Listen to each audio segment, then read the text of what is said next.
இந்த ஹதீஸ் எங்க வருதுன்னு நிறைய நூல்கள்ல வருது. திருமதியில வரக்கூடிய ஹதீஸ்ல என்ன வருதுன்னு கேட்டா 3 பேருடைய துவாக்கள் மறுக்கப்படாது. ஒரு ஆளு நீதியான அரசர் நோன்பு திறக்கும் போது நோம்பாளி கேட்கும் துவா ஏற்றுக்கொள்ளப்படும், அநீதி இழைக்கப்பட்டவனுடைய துவா ஏற்றுக்கொள்ளப்படும் இப்படிங்கிறது இருக்கிறது. இதுலதான் அந்த நோம்பாளியுடைய விஷயம் வருது. அப்ப நமக்கு அதுல பாதிக்கப்பட்டவனுடைய துவா வருதுல, அதுக்கு வேற சரியான ஹதீஸ் இருக்குது. பாதிக்கப்பட்டவனுடைய துவா ஏற்றுக்கொள்ளப்படும்ங்கிறதுக்கு திரை இல்ல, அல்லாவுக்கும் அவனுக்கு மத்தியில் அது இருக்குது. நீதியான மன்னருடைய துவா ஏற்றுக்கொள்ளப்படும் ஹதீஸ் எதுவும் கிடையாது. அவருக்கு அரசுல வந்து அல்ல என்ன செய்வான், 7 கூட்டத்தாருக்கு நிழல் கொடுக்கும் போது அவருக்கு ஒரு தனியான ஒரு அந்தஸ்து கொடுப்பான ஒரு அந்தஸ்துக்குரியதாக சொல்லப்படுகிறது. நோம்பாளி நோன்பு திறக்கும் போது செய்கிற துவாங்கிறது இந்த ஹதீஸ்லாம் வருது. இதை அறிவிக்கிறவர்ல வந்து அபூ ஹுரைரா சொன்னதாக, அபூ ஹுரைராவுடைய மாணவர் என்று அறிவிக்கக்கூடிய ஆள் யாருன்னு கேட்டா தாயிங்கிற கோத்திரத்தை சேர்ந்த ஜியாத்ங்கிற ஒரு சொன்னதாக அதில் வந்துகிட்டு இருக்கிறது. இது திருமதியிலையும் அகமதுலையும் இப்னு மாஜாவிலையும் இந்த ஹதீஸ் இருக்கிறது. இதை திருமதியை என்ன சொல்றாருன்னு கேட்டா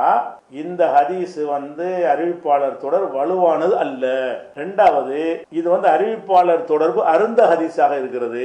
ஹதீஸை ஏத்துக்கிறதா இருந்தா நான் ஒரு ஆள்கிட்ட கேட்கிறேன்னு வைங்களேன், எனக்கு அவருக்கு சந்திப்பு இருக்கணும். எனக்கு காந்தி சொன்னார் நான் சொன்னேன்னா அது வந்து அறிவிப்பாளர் தொடர் இருக்காது. ஏன்னா காந்தி காலத்தில் நான் இருக்கல. அப்படி விடுபட்டுருச்சுன்னு சொன்னா அவ காந்தி சொன்னதால கேட்டிருக்க முடியாது. காந்தி சொன்னதா சொன்னா வேற யாரும் இருந்தாலும் சொல்லியிருப்பாங்க. அந்த வேற யாரு அவன் பொய்யனா புழுகனா பல விஷயங்கள் இருக்கிறது. அதனால அதை ஏத்துக்கிற மாட்டாங்க. அப்ப திருமதி இந்த ஹதீஸ் என்ன சொல்றாருன்னு கேட்டா இது வலுவான ஹதீஸும் இல்ல, இது முத்தசில் இல்ல, அறிவிப்பாளர் தொடர்பு இணைக்கப்பட்டதாக இல்லை என்று முடிச்சிடுறாரு. அதனால வந்து நோம்பாள் நேரத்துல கேட்கிற துவாங்கிறதுலாம் கிடையாது. அதே நேரத்துல வந்து எந்த ஒரு இபாதத்துக்கு பின்னாடியும் கேட்கிற துவாவுக்கு என்ன இருக்குது, மதிப்பு இருக்குது. சும்மா கேட்காம தொகு இலையில் வசீலா, அல்லாட்ட நீங்க துவா செய்யும் போது ஒரு வசீலாவை தேடிக்கொள்ளுங்கள். ஒரு நோன்பு வச்சு பிடிச்சிட்டீங்க, யாரெல்லாம் நோன்புங்கிற வணக்கத்தை நான் செஞ்சிருக்கிறேன், இதன் மூலமாக எனக்கு நீ உதவி செய்யு கேட்கலாம். தொழுது முடிச்சிட்டீங்க, யாரெல்லாம் உனக்காக தொழுதுட்டேன். ஒரு தர்மம் செஞ்சிட்டீங்க, ஏதாவது நல்ல காரியம் செஞ்சுட்டு யாரெல்லாம் உனக்காக தான் செஞ்சிருக்கிறேன் இப்படின்னு இந்த வசீலாவை தேடிக்கொள்ளுங்கள் என்று அல்லாஹ் கட்டளை இருந்ததுனால